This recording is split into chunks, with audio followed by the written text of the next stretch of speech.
시작. 나는 부활이요 생명이다. 죽음을 이기는 생명입니다. 가슴에 손을 얹으시다. 여러분 다 아시겠죠? 같이 한번 따라합시다. 나는 생명의 떡이다. 나는 세상의 빛이다. 나는 양의 문이다. 나는 선한 목자이다. 나는 부활이요 생명이다. 나는 길이요 진리요 생명이다. 나는 참 포도나무이다. 할렐루야. 예수님이 여러분 안에 계신 줄 믿습니다. 자, 예수님께서 성자 하나님이시여 이 땅에 인격을 입고 오셨지만 그분은 말씀과 행실을 통해서 삶의 기적을 통해서 천국을 우리에게 선물해 주셨습니다. 오늘 그 천국의 문이 여러분 안에 가득 열리길 축복합니다. 예수님께서 5번째로 자신을 이렇게 말씀하셨어요. 나는 부활이요 생명이다. 지금까지는 하나씩 말씀하셨잖아요. 근데 오늘은 나는 무엇이라고요? 부활이요 생명이다. 같은 의미거든요. 부활이 생명이고 생명이 부활인데, 근데 원어로 보면은 해, 아나시스타스, 카이, 또 해, 조에 이렇게 완전히 분리를 했어요. 부활이면서 동시에 생명이다 라고 말했습니다. 왜 이렇게 하실까요? 이렇게 말씀을 선언하신데도 배경이 있어요. 여러분 지금까지 4번째, 5번째까지 7번째 가는 모든 과정 속에서 예수님께서 자신을 드러내실 때는 그 배경이 다 있었다는 것이죠. 자, 오늘은 한 가정에서 이 이야기가 선포됩니다. 정말로 우애 있게 지내는 한 형제가 있었어요. 두 자매와 오라버니인데 그 두 자매의 이름은 여러분도 잘 아실 것입니다. 마리아와 마르다예요. 마르다가 언니죠. 마르다와 마리아. 그리고 그 오라버니의 이름이 나사로. 그렇죠? 부모의 이름이 소개되지 않아요.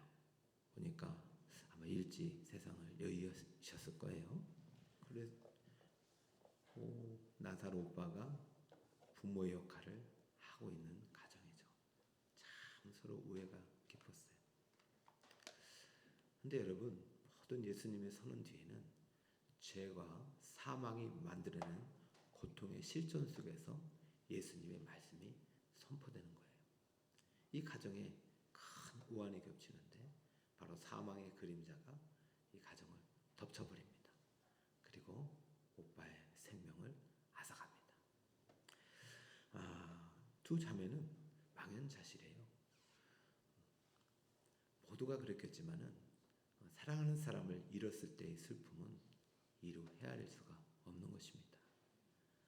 특별히 부모를 잃거나 자녀를 잃거나 남편이나 아내를 잃는 슬픔은 아주 감당하기 어렵고 계속 그것이 우리에게 큰 아픔을 주는 것이에요.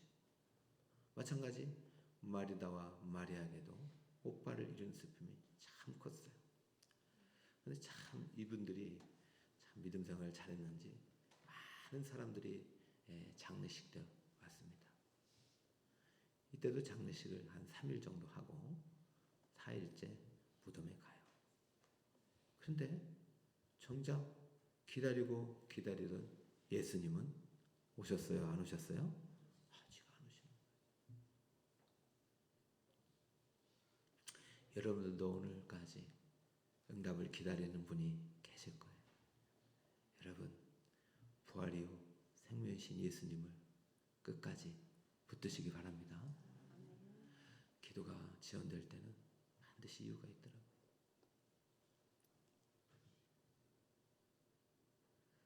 오늘 19차 특별 새벽기도인데 이렇게 기도 제목을 이제 읽을 때마다 간절히 마음이 생기는데, 또 어떤 분은 경답되는 분도 계시지만 오래 걸리는 분도 계세요. 그런데 그럴 때는 반드시 이유가 있어요. 예수님이 늦게 가신 이유가 있습니다. 오늘 이 가정에, 이 땅에서 자신이 누구인지 마지막으로 드러낼 장소로 이 가정을 택한 것입니다. 예수님은 사실은 본문을 보면은 한 이틀 정도 일부러 늦게 출발합니다. 그리고 이미 다 장례를 마치고 나사로가 무덤에 들어가서 4일이 돼가지고 거의 정말 냄새가 날 정도의 그런 최악의 상황 속에서 찾아갔습니다. 마리다와 마리아는 이미 예수님을 만난 사람들이고 예수님을 알고 있는 사람들이고 정말 예수님을 사랑하는 사람이에요. 예수님도 이 두 자매와 나사로를 사랑하셨다고 성경은 표현하고 있어요. 자, 오빠가 죽었어요. 이제 예수님이 오셨어요. 얼마나 위로가 되겠습니까? 예수님이 오시자마자 이 마르다 언니가 했던 말을 한번 들어보겠습니다. 마르다가 예수께 여짜오되 주께서 여기 계셨더라면 내 오라버니가 죽지 아니하였겠나이다. 예수님이 계셨더라면 죽지 아니하였겠나이다. 이 말은 지금까지 예수님께서 요한복음의 기록을 놓고 보면 더 많이 했겠지만은 6가지 기적의 표적들이 다 기록되어 있잖아요. 그 6가지 표적들이 다 예수님이 계셨기 때문에, 예수님 때문에 고침받은 거예요. 포도주가 떨어지자 물을 포도주로 만드시고, 왕의 신의 아들을 고치시고, 38년 된 병자도 고치시고, 오병이어 기적도 행하시고, 물 위를 걸으시고, 그리고 심지어 나면서부터 소경인 맹인을 선료한 면못에 가서 고쳐내셨단 말이죠. 그러니까 마리다와 마리아는 이 사실을 알고 있어 모르겠어요? 다 알고 있는 상태예요. 다 경험한 상태고. 여러분도 주변에 믿음 생활 잘하시는 분 중에서는요, 정말로 기적 같은 역사를 체험하신 분들이 많아요. 그럼 내가 더 열심히 신앙생활하고 믿음 생활하고 봉사하고 충성하고 특세 때 이렇게까지 특송까지 했으면은 예수님이 오셔가지고 우리 오빠 정도는 고쳐줘야 되는 거 아닌가라는 기대감이 생겨요, 안 생겨요? 생겨요. 근데 기대가 크면은 실망도 크게 되고, 실망이 지속되면 마음이 상처가 있고, 그것이 하나님을 향한 원망과 불평이 됩니다.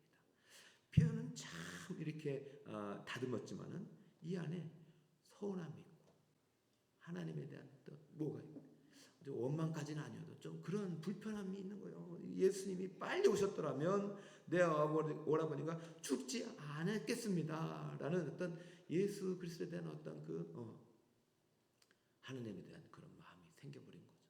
신앙이 조금씩 손상이 생겨버린 거죠. 그런데 슬픔 속에서 예수님 오신 것조차도 모르고 막 슬퍼하고 있는 마리아가 예수님을 만나러 안 나왔어요. 예수님 오신다. 그래서 마리아도 불러오라고 하니까 마리아가 속히 또 가서 예수님 앞에 엎드리자마자 한 말이 마리다하고 똑같아요. 한번 볼까요? 마리아가 예수 계신 곳에 가서 배웠고 그 발 앞에 엎드려 이르되 주께서 여기 계셨더라면 내 오라버니가 어떻게 됐다고요? 죽지 않았다. 왜 빨리 응답 안 해주셔가지고, 왜 빨리 안 오셔가지고.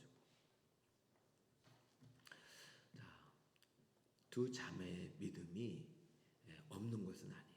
근데 믿음이 한계를 갖고 있고 온전한 믿음이 아니죠.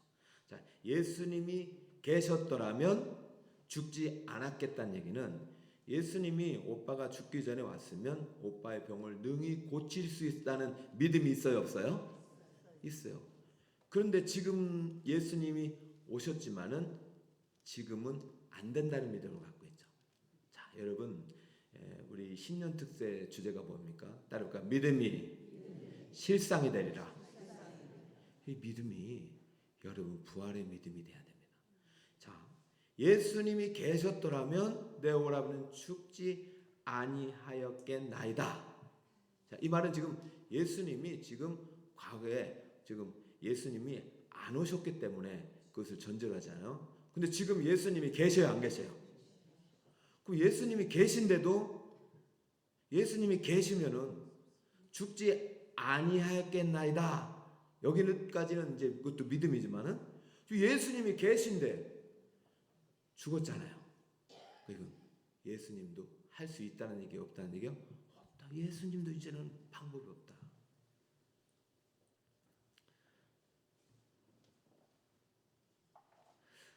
마르다와 마리아에게는요 11장만 나오는 것이 아니라 12장이 나와요. 여러분 예수님께서 예루살렘 입성하기 바로 전날도 이 집에서 유하실 정도로 정말 사랑했던 집이에요.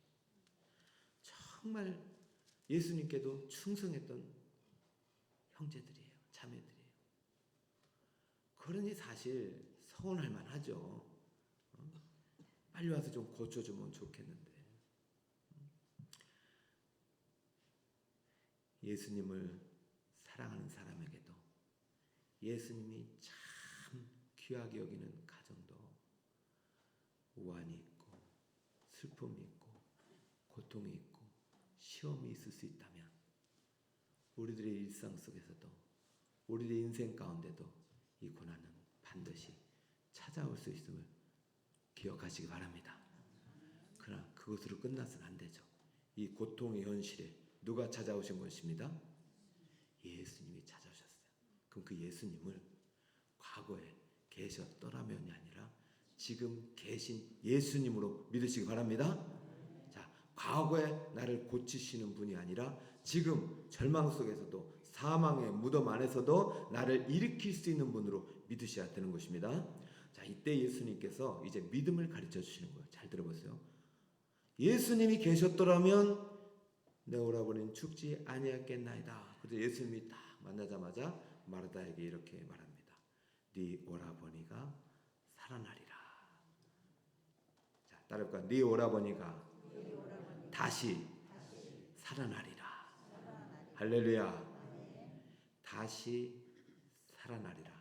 아나스타시스, 이것이 부활인 거예요. 네 오라버니가 다시 살아나리라. 할렐루야. 죽었지만 다시 살아날 것이다. 지금 예수님께서 부활을 선포하고 계시네요. 할렐루야. 믿으십니까? 근데 마르다가 이렇게 말합니다. 마지막 날 부활 때에는 다시 살아날 줄 내가 아나이다. 다시 말씀드립니다. 여러분도 믿음이 없는 게 아니에요. 저도 믿음이 없는 게 아니에요. 우리 다 믿음이 있어요. 그런데 오늘 5번째 믿음으로 하나님께서 여러분을 인도하고 계십니다. 5번째 예수의 자기선언의 말씀이 바로 나의 믿음이 되시길 축복합니다. 바로 이러한 믿음, 온전치 못한 믿음을 갖고 있는 마르다에게 예수님께서 이제야 때가 됐다고 선포하신 거예요. 나는 부활이요 생명이니. 할렐루야. 따라볼까요? 나는 부활이요 생명이니. 나를 믿는 자는 죽어도 살겠고. 할렐루야. 나를 믿는 자는 죽어도 살겠고. 나사로는 지금 죽었지만 나사로가 나를 믿었다면 나사로가 죽기 전에 나를 만났다면 죽지 않고 다시 살아날 것이다. 부활을 선포하십니다. 할렐루야. 자, 이것을 신학적으로 종말의 부활이라고 합니다. 따를까요? 종말의 부활. 죽어도요 언젠가 우리는 다시 살아납니다. 그러니까 죽어도 예수를 믿고 죽으면 죽은 거예요, 죽지 않은 거예요? 죽지 않은 거예요. 다시 사는 거예요. 자, 종말의 믿음. 그런데요 대부분 우리 기독교 크리스찬들이 종말의 부활을 믿습니다. 근데 예수님께서 지금 나는 부활이요 생명이라 같은 말을 부활 그리고 생명이라는 것은 이 종말의 부활을 언제 부활로 가져냐면 현재 부활로 가져오신 것입니다. 따라해볼까요? 현재 부활. 현재 부활도 내 예수 그리스도께서는 부활을 우리에게 주시는 분뿐 아니라 부활 그 자체임을 선언하는 것입니다. 예수님과 같이 있으면은 죽지 않는 것입니다. 죽어도 사는 것입니다. 자, 그리고 종말의 부활을 현재 부활로 가져오시면서 26절을 선포합니다. 다 같이 읽습니다. 시작. 무릇 살아서 나를 믿는 자는 영원히 죽지 아니하리니 이것을 네가 할렐루야. 이것을 네가 사랑하는 여러분, 현재 부활도 믿으시길 축복합니다. 종말의 부활이 있어요. 그러나 현재 부활도 있어요. 사랑하는 여러분, 예수님께서 자기를 드러내신 모든 사건 속에서는 죄와 사망이 만들어낸 고통의 실존 속에서 선포하신 것입니다. 예수님께서는요, 포도주가 떨어져서 기쁨을 잃어버린 그 실존의 고통의 현장 속에서 예수님께서는 물을 포도주로 만드시고, 또 고통의 현장 속에서 예수님께서는 자녀들을 고치시고 오병이의 기적을 행하시고 38년 된 병자를 고치시고 그 모든 현장 속에서 나는 생명의 떡이라고 말씀하신 거예요. 여러분, 예수님을 먹는 자는 결코 줄이지도 않고 목마르지도 않습니다. 할렐루야. 그 주님이 지금도 우리에게 영적인 영육의 양식을 공급하고 계심을 선포하신 거예요. 고통의 현장 속에서 계속 말씀하셔요. 그런데 우리가 마지막 사망의 순간은 모든 것이 끝났다고 생각하시지만 예수님은요, 종말의 부활뿐만 아니라 바로 현재의 부활도 가져다 주시는 분이심을 오늘 선포하고 있는 것입니다. 그런데 예수님께서요, 내가 지금 이 나사로를 살릴 수 있는 부활 그 자체임을 선언하시면서 동시에 나는 생명이다라고 말한 것에 대해서 여러분 이해를 하셔야 됩니다. 자, 이것은 요한복음 5장 29절 말씀을 근거로 합니다. 자, 요한복음 5장 29절 다 함께 한번 읽겠습니다. 시작.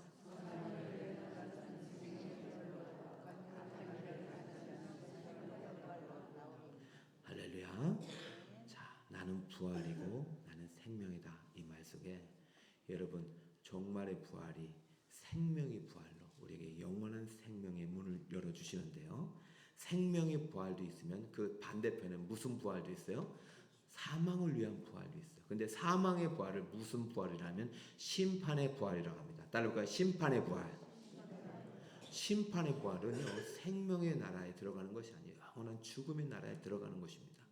예수님께서 지금 사망 안에 갇힌 나사로의 그 고통의 현장 속에서 찾아오셔서 나는 부활이요 생명을 하는 것은 나는 미래의 종말의 부활만을 주는 것이 아니라 바로 지금도 너희에게 생명의 부활을 줄 수 있는 부활 그 자체임을 선언하시면서도 동시에 이 죽음의 고통은 이 시대 안에 끝나는 것이 아니라 죽음 이후에도 영원한 심판의 부활로, 그 모든 사람은 다시 죽었다가 살아납니다.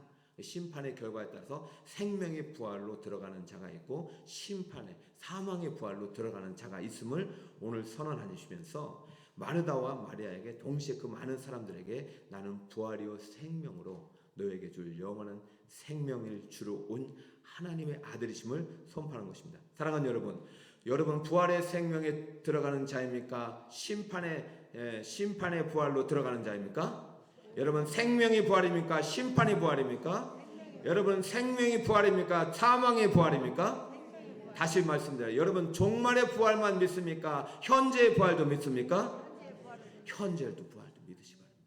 나는 부활이요 생명이라는 것은 여러분 미래의 것들만 가지고 나에게 하나님을 믿지 말고 바로 지금도 믿음이 바라는 대로 실상이 될 수 있다는 사실을 선포하는 것입니다. 비록 사망으로 완전히 끝났을지라도 나를 믿는 자는 죽어도 살겠고 살아서 나를 믿는 자는 영원히 죽지 아니하리라. 할렐루야. 그러시면서 사망에 갇힌 나사로를 그 표적으로 그 무덤에서 사망에서 끌어내십니다. 나는 생명의 부활이다. 그러나 너에게 분명히 말한다. 심판의 부활도 있다. 여러분은 심판의 부활입니까? 생명의 부활입니까? 여러분 미래의 부활입니까? 종말의 부활입니까? 오늘 현재 부활도 가지고 계십니까? 현재 부활도 가지고 계십니까? 여러분 믿음대로 바라는 대로 기도하는 대로 될 것입니다. 좀 지체할지라도 하나님 반드시 여러분에게 생명이요 부활하신 예수님을 드러내실 것입니다. 그래 절대 포기하지 마요. 끝났다고 해서 끝난 것이 아니에요. 영혼 구원도 마찬가지. 우리가 작년에 계속해서 선포했던 강단에서 봉헌했던 말씀 있잖아요. 요한복음 5장 24절이 바로 이런 배경 속에서 나왔어요. 5장 24절 다 함께 읽어볼까요? 시작. 내가 진실로 진실로 내게 이르노니 내 말을 듣고 또 나 보내신 이를 믿는 자는 영생을 얻었고 심판에 이르지 아니하나니 사망에서 생명으로 옮겼느니라. 할렐루야. 진실로 진실로 내 말을 듣고 나 보내신 이를 믿는 자는, 현장이죠. 사망에서 어디로? 여러분 이미 생명의 부활 안으로 들어가신 하나님의 자녀를 믿으시기 바랍니다. 그렇기 때문에 지금도 주님은 여러분에게 부활이요 생명이요, 여러분에게 부활과 생명의 은혜를 주시는 분이세요. 오늘 이 새벽에 간절히 기도할 때, 주여, 주님은 나의 부활이요 생명이 되십니다. 나의 고통의 현장 속에 찾아오셔서 나를 다시 일으켜 주시옵소서. 나를 다시 살려 주시옵소서. 우리 가정을 회복시켜 주시옵소서. 우리 자녀를 다시 일으켜 주시옵소서. 우리 남편을 다시 고쳐 주시옵소서. 이 영혼을 다시 살려 주시옵소서. 다시 살아나리라 하신 예수 그리스도의 생명의 말씀이 나의 실상이 되게 하여 주시옵소서. 할렐루야. 이것이 가능하도록, 이것이 실상이 되게 하기 위해서 예수님께서 걸어가신 그 길이 바로 십자가 그 길입니다. 53절 이날부터는 그들이 예수를 죽이려고 모의하니라. 자, 오늘 저녁에 우리가 성찬식을 할 텐데요. 예수님께서 오늘 밤에 오늘 전 돌아가신 날을 기념하는 날이잖아요. 여러분 할 수 있는 대로 다 오셔서 예수님의 떡과 예수님의 살과 피를 떡과 잔에 담아 먹고 믿음으로 먹고 마시면서 오늘 이 새벽에 선포되신 하나님의 자기 선언의 말씀이 우리 모든 여러분의 말씀이 되시기를 주님을 축복합니다. 자, 금요일 말씀 요약입니다. 따라볼까요? 나는 부활이요 생명이다. 죽음을 이기는 생명. 부활과 생명이신 예수님이 있으면은 죽음도 이깁니다. 여러분을 이길 수 있는 존재는 아무것도 없어요. 사망도 여러분을 이길 수 없어요. 부활이요 생명이신 예수님 오면은 어느 누구도 여러분을 이길 수 없어요. 이 믿음 가지고 오늘도 승리합시다. 자, 예수님부터 시작. 예수님은 단지 부활을 주시는 분이 아니라 부활 그 자체이십니다. 사망 권세를 이기시고 부활하신 예수님의 참 기적은 십자가를 통해서 완성됩니다. 십자가는 부활과 생명의 문입니다. 예수님을 믿을 때 우리는 부활과 생명의 은혜를 지금부터 영원까지 누리게 됩니다. 예수님을 믿을 때, 시작. 예수님을 믿을 때 우리는 부활과 생명의 은혜를 지금부터 영원까지 누리게 됩니다. 할렐루야. 이 주님을 바라보면서 믿음으로 나가길 바랍니다. 내게로부터 눈을 들어, 내게로부터 눈을